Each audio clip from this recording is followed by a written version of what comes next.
You're listening to Talking Law, the podcast where business owners just like you discover how to avoid legal landmines and build value using smart legal tips.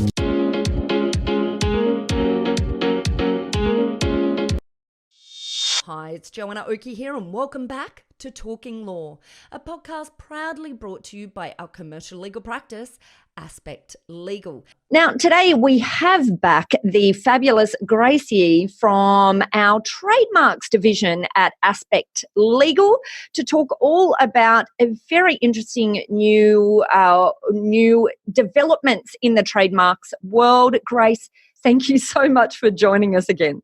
It's a pleasure as always, Jo. Fabulous. Okay, wonderful. Now, what are we talking about today? I've seen this word written down and I don't even know how to pronounce it. How about you talk us through it? Yeah. I wanted to talk about something that's interesting and topical and the latest news in the trademark world. And one of the biggest players in our world, actually, in terms of trademarks is probably Apple, the Apple company from the US. So what's happened recently is that they've lodged a trademark in the US for a word that they've invented, and the word is Slofie. Slofie? Yeah. And what does Slofie mean? So it's the word that they're using, that then they actually used it at a launch recently for their latest iPhone model, which has got a feature that allows you to take a selfie in slow motion. A slow motion selfie. It's a slow motion selfie feature. Yes. So the camera takes 120 frames in a second. Wow. So I don't know why you would want to have that many photos of yourself, but there you go. And just as an aside here, we have to be very careful what we say, because I know in the past when we've talked about Apple, Grace, you have found out that they're tracking you in LinkedIn. So this podcast gets to some very interesting places. So Apple representatives, if you're listening, we have nothing bad to say about you. We're just interested in your approach to trademarks and brand protection. Yes. They're very interesting, Apple, because, well, I just had a quick look to see how active they are. We know that they're active internationally, but here are some interesting stats on Apple. They currently own over 800 trademarks in Australia alone. Wow. Isn't that interesting? Yes. And their earliest currently registered trademark in Australia was filed in 1968. Wow. So imagine what their trademark lawyers. Fascinating. But I guess it just shows you that Apple are clearly acutely aware of the importance of brand protection. Absolutely. Yes. The brands that they're using. And I guess the interesting thing about this is that Apple have obviously come up with this created word, Slofie. Yes. But why is it that they would want to trademark it immediately at this point? Yes. Because it's, most people think of trademark protection being used in relation to goods or services. And this, is perhaps more about a word that they're trying to associate them with. So maybe talk us through this and what the meaning then is for businesses in terms of how potentially they can approach the type of approach that Apple's using. Yeah, so it's interesting because they filed it a few days after the event where they first used the word, and they lodged it in Class 9 for downloadable computer software, which essentially is how you would go about protecting an app. Yeah. But the way that they're using the word at the moment, it's not in relation to an app, it's in relation to a feature on their phone. So strategically, it seems like what they're trying to do is protect the word so that it's a brand, to stop other companies from being able to use the word to describe or in relation to their software. So they're wanting to have exclusive use of this as their brand to be able to have it be an Apple-only word. They want to own it. And it's really, really clever, and maybe it's giving you, the listener, some ideas about how how this might be relevant to your own business. Because what Apple have done is they've firstly come up with something that's distinctive in terms of what they have created from a technology perspective. And they have overlaid that with a distinctive way of talking about it. So coming up with a whole new word to talk about this technology, and then overlaying it with protecting that word. And so now one might guess that they might be out in the market spending a lot of money building up a team around this new word that they're going to try and stop other people using. Absolutely. So, I mean, they have quite deep pockets. So they just wanted to get in ASAP, which is always the move we recommend our clients do. But they just want to make sure that this doesn't become a generic word that people use, like selfie, so that it just becomes commonplace in the market to refer to anyone using this feature on their phone. They want to keep it exclusive to Apple, which is amazing. And and I guess this is a really great opportunity for us to talk about the takeaways that our clients can use. What can they do? What can they learn from this, from what Apple do? Because Apple are so savvy with their marketing. As soon as they launched this, there were hashtags for Slofie all over the place, all over the social media. It wasn't received that well, to tell you the truth, because a lot of people, a lot of people are saying, well, why would I want a photo of myself in slow motion? That makes, But, you know, Apple will jazz it up in their marketing. But I mean, the word selfie itself, as you said, you know, Slofie comes from a combination of slow and selfie, but selfie itself is a word that didn't really exist, you know. Well, guess what? It's in the dictionary now. Is it? Wow, interesting. Do you know when it was put in the dictionary? I don't know, but all the big ones like Merriam-Webster and the Collins Dictionary now have them listed as a photo you take of yourself on a device, mostly a mobile phone. But of course, and maybe Apple is watching that and saying, well, whoever came up with that word in selfie, relation to the technology that the first technology that allowed people to easily take photos of themselves. You know, wow, look at how this word has developed into a common lexicon. You know, now we want to be able to control the use of this word that we're coming up with. That's right. In relation to it only being used for our technology, not for other people's technology well moving forward. Yes. I think it's a really super important point. This is why I'm labouring it for businesses to have their mind on, because if you have an asset mindset, so you're thinking about the value of the intellectual property that you are creating or can create within your business, and you're creating words that represent things that you do, like here's a great way that you can get ahead of the market to ensure that only your goods are operating under that brand if you're able to mark registration. Exactly. And especially in the tech space where things are being invented all the time, it's great if you've come up with a word, and we all know, hopefully if you've listened to our podcast previously, invented words that aren't in the English language, they're the most distinctive words there are in terms of a brand. Yeah. Because no one else could possibly be using that word to describe their products or services and be doing it. Honestly, it's got to be in reference to you, and they're trying to write off your reputation. So if you've come up with a word that is new, it's a combination of two words, or it's something that just doesn't exist anywhere, get on to trademarking it. It's got to be your word. It's got to be exclusively owned by you. And I guess it might be useful, you know, one of the things that we do with our clients, and you know, you, the listener, can go and do yourself, you know, to an extent, is a bit of a brand audit, you know, so going through your business and really investigating what it is that you've been using, and really digging into how protected, you know, do these IP assets that you have in your business, do they have value? And would you have an issue if someone else was using them in relation to similar goods or services?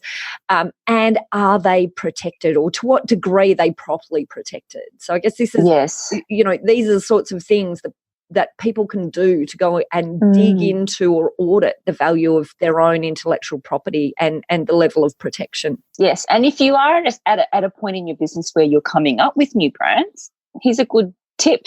Yeah. Come up with something that's completely made up. And it sounds counterintuitive because you think, oh, I'd like to pick some words or a phrase or something that everyone can very quickly understand what it is just from looking at the brand. But actually, it's the other way around. If you come up with something that's completely original and made up, the more distinctive and easy to protect and easy to enforce it is. Yeah, brilliant. I think that's a really good point.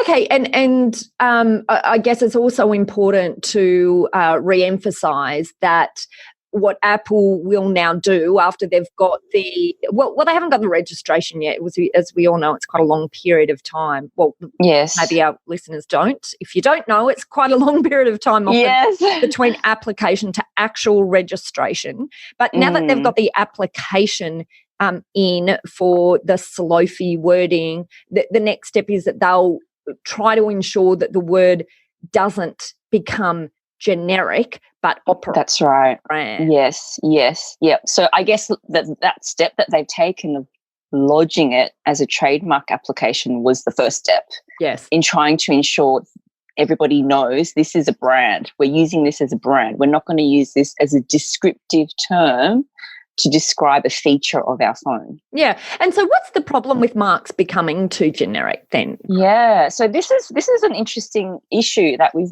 never spoken about before. And the issue is that even after a trademark has become registered, if that word, which is a brand word, starts to become commonly used in reference to that product or service, rather than referring to the source, the trade source, the original trade source, it can become generic, and actually its registration can be challenged and it can actually be removed off the trademark register. And we call this colloquially the risk of genericide. Genericide. Well, that sounds very close to another very horrible word. Yes. Genericide. Okay, so take us through genericide. What are some examples of and I challenge you to say that really quickly. That's a hard word to say quickly. Genericide. So what's some examples of some words that have become genericided? Is that the correct way to So these are some trademarks that have actually lost their protection in various countries for becoming too generic. So some words are cellophane. Wow. That was originally a brand name. Wow. Aspirin. Thermos. A thermos. Right. So that was that was a trademark that represented one particular supplier's version of this initially, was it? Everyone's referring to the words, to refer to food storage product that keeps your food hot. So, and they lost protection. That's really in one of their countries. Apparently. So then there are other words that I'm sure everybody knows that you might be surprised are actually brand names. So words like esky. We all say I photoshopped it. Yeah, Photoshop is a brand name. I Windexed my windows. I rollerbladed to the park. It's rollerbladed is a brand name. Wow. And I've got an example here of Xerox. Xerox in the 70s, where they're still around, but they were very active in the 70s about people ensuring people refer to their word as a brand rather than a verb. Right. There's a letter that Xerox wrote to the New York Times because apparently the New York Times in one of their articles used the word Xeroxing or somebody Xeroxed instead of saying photocopied. Right. Yes. And everybody in our day, we all say I Googled it. Yes. I Googled it. And so Google have had to go to court and defend defend their rights to their trademark because somebody tried to get it removed for becoming too generic. Wow. Everyone's using it as a verb. And so here's the interesting point about all of this, and I'm sure business owners are sitting there sort of trying to work out what would be better for them. Obviously, when people in common language are using your brand name to as a verb, yes. So I guess there's a positive to that, in that you've got lots of people constantly repeating your brand. So yes. obviously it creates brand recognition. But on the flip side, the issue is that you could end up in the situation like cellophane, aspirin, thermos, where your protection is taken away from you. So that's right. So competitors creating similar types of products or services can now use that in relation to their goods and services. So, so I guess here is the conundrum, and we would probably say that it's far better that you are aware of the use of your mark and that you're protecting the use of your mark so that your mark is only applied to your products. That's right. There's a fine line between market saturation and then it becoming generic. Yeah, that's the risk, I think, and that's what Apple have done right now. They want to make sure the word Slofie never becomes a generic word. Yeah. So there are some takeaways for our clients who already have a registered trademark, and we always inform our clients about this. But it's being careful to use your trademark as an adjective rather than a noun. And it takes a second to kind of get your head around this. Yeah, maybe give us an example, Grace. So say, for example, Google, the correct way of referring to the brand is to say the Google search engine. So the word Google there. What it is. Instead of saying go and Google it, using it as a verb or as a noun, using it as an adjective. So we would say Kleenex tissues rather than get a Kleenex, or Apple computers rather than get it on your Apple. I see. Yep, absolutely. So if your brand is Kleenex, then you're adding the word tissues on the end. Kleenex. That's right. Yep.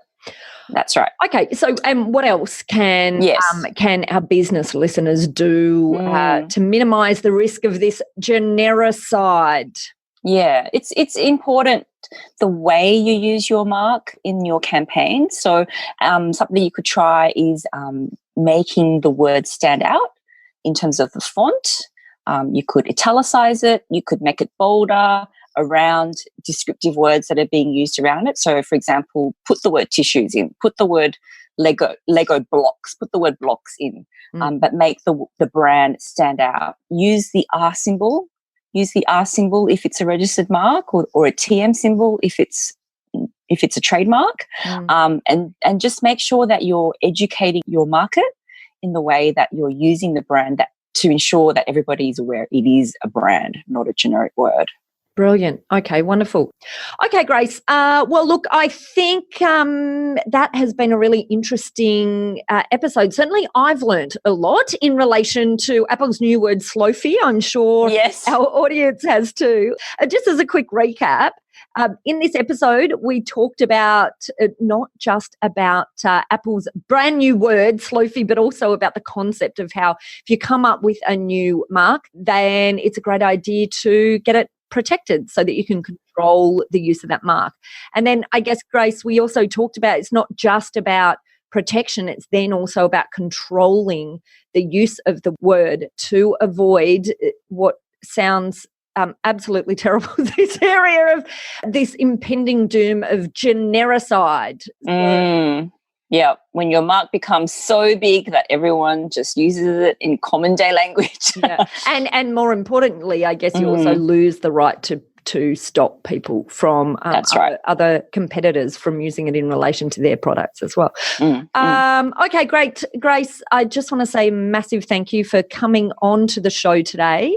My pleasure, Jo. Great. Okay. And to you, our listener, if you'd like more information about the topic, then all you need to do is head over to our website at talkinglaw.com.au. And at that website, you will also be able to find details of how to contact our lawyers at Aspect Legal, just like Grace. If you would like some assistance with trademarks, or indeed if you realise that it's at the point that you should be undertaking a brand and intellectual property audit of your business. Well, that's it. If you enjoyed what you heard today, please pop over to Apple Podcasts or your favourite podcast player and leave us a review. But otherwise, hopefully you will tune into our next episode. Grace, thank you for coming in. Thank you, Jo. Thank you, our listener, for listening to us. You've been listening to Talking Law, a podcast proudly brought to you by our commercial legal practice, Aspect Legal. See you next time.